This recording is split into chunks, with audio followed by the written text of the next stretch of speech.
Let's bring in former Florida Attorney General Pam Bondi and also Fox News political analyst Gianno Caldwell. Great to see both of you.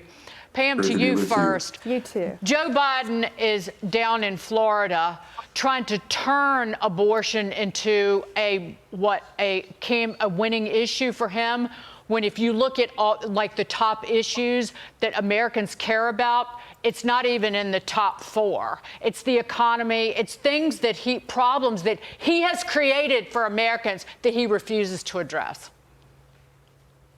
Yeah, Dagan, so to set the stage for you, I'm in Tampa right now, and it's bizarre that our Catholic president was here doing a pro-abortion event in Tampa. There were maybe 25 to 40 people there. Our local press barely covered it at all. President Trump got way more coverage today on his impromptu press conference while being held hostage in a New York courtroom.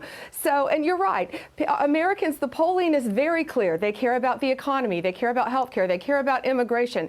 They care about the cost of living more than abortion.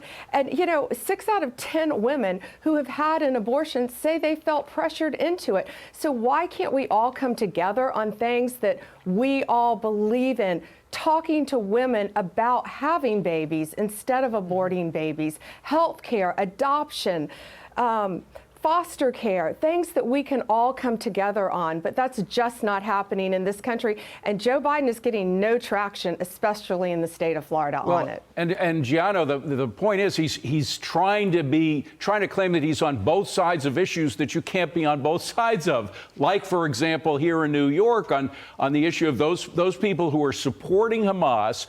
AOC and he appeared together yesterday. AOC went on and said these were all peaceful protests. Well, they're so peaceful. They're stabbing supporters of Israel in the eye. They're coming out and suggesting that they're in favor of the group behind October 7th and that they would bring those people here to deal with the Israeli protesters. These are people who are anything but peaceful. And he didn't say, right after AOC spoke, he didn't say a word about that. In fact, he said, I listen to everything she says, and I'm for both the people who are protesting and for the people in favor of Israel. You can't have it both ways.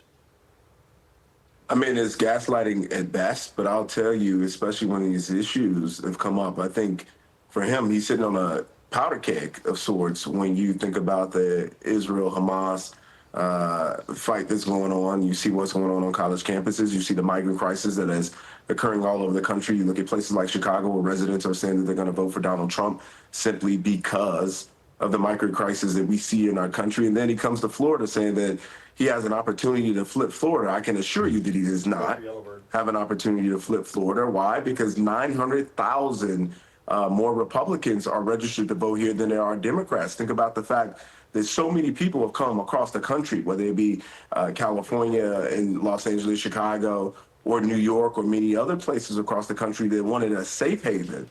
They came here to Florida. So why would they support more the same that got them into a scenario in their own cities where they wanted to escape? It's not going to happen here in Florida. And that's one of the reasons why I moved here from Los Angeles, actually, because I appreciated the freedom and the policies that were being implemented to protect the citizens of Florida. Joe Biden is losing it right now.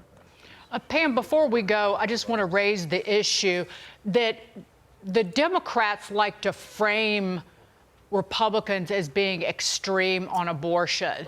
The Republicans need to flip the script and stop using the word ban, use the word limit, but also push back on the fact that there are at least 25 states and D.C. where a woman can go and kill a baby when the pregnancy is at viability.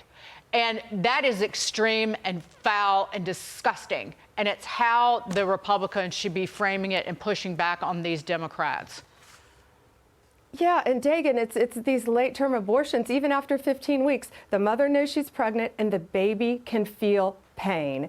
Yep. And yeah, so many states still have that. Florida doesn't. But you know, as I was saying, 6 out of 10 women feel pressured. They felt pressured, they said, to have an abortion by their partner, by their family members, by somewhere else. And that's where we can all come together and say, hey, let's counsel these women to have these babies. Let's support foster care. Let's support adoption. I have 2 adopted nephews who are the loves of our lives. You know, that's what we need to all come together on this country instead of trying to make it so polarizing. You are absolutely right. Pam Pam. Bondi. And if I may quickly jump in, I'll say Nikki Haley's point on compassion for women that are going through these situations, being able to really talk about this, whether it be pre or post, to really be able to bring this issue home for many suburban women, I think is very important. Is a position that many Republicans should adapt. I thought she had a really crystal clear, great message on that. Gianno, thank you so much. Gianno Caldwell and Pam Thank you for Bondi, having me. great to see both of you. Thank you, folks.